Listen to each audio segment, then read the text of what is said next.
So now we're going to dive into anterior shoulder pain. Exactly what it is, what brings it on, what movements and motions and postures and loads that kind of aggravate it, what we see here in the gym, and then our process we follow to help our members overcome the pain and absolutely bulletproof their shoulders.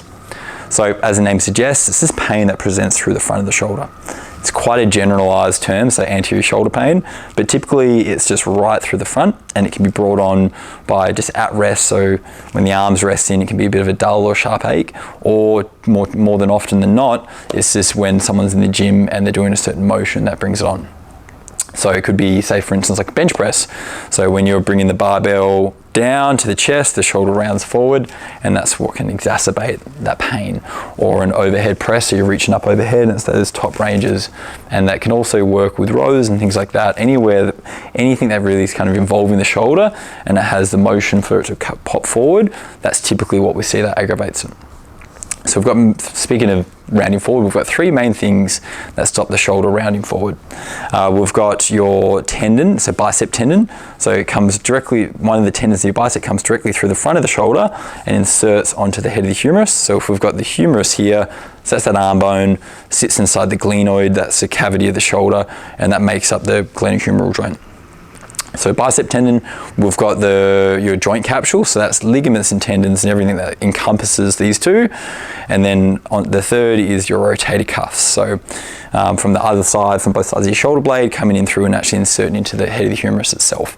And those three are the main structures that really prevents the shoulder from popping forward, but then it's also really determined from your posture, the position of your shoulder blades and everything like that. So when someone first comes in, normally we'll look at their static posture, how they're resting, because more than often than not, if you start in an average position, you're more than likely going to finish in a poor one.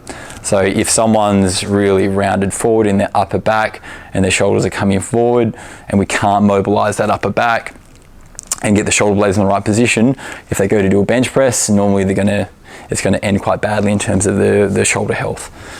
And then also we'll look at breathing, because how you breathe, depending on the studies you read, you might do 20 to 25,000 breaths a day.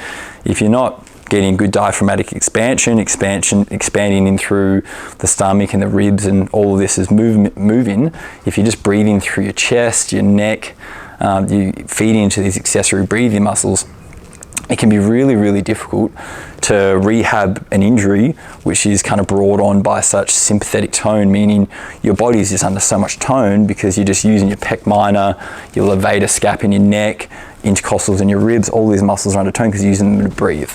So teaching people how to expand through here, becoming a little more relaxed outside of the gym, managing stress really ties into shoulder health.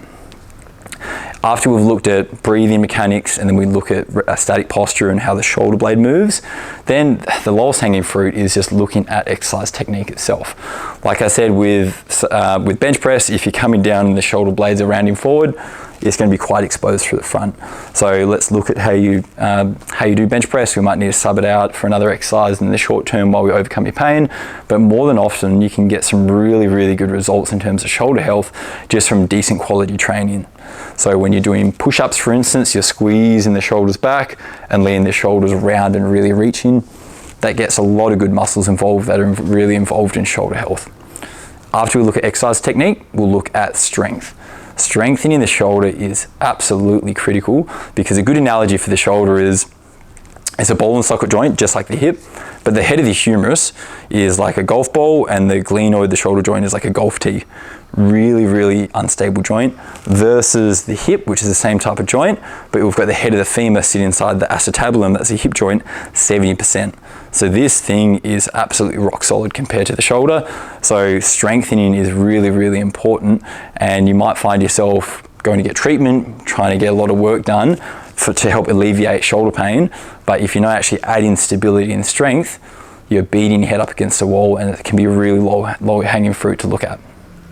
After that, if we've established a good baseline of strength, if there's still some issues going on, then some specific mobilizations and some release through a lot of the muscles that attach from the ribs and onto the shoulder blade and onto the head of the humerus itself can really help. So pec minor coming from the front of the ribs onto the shoulder blade.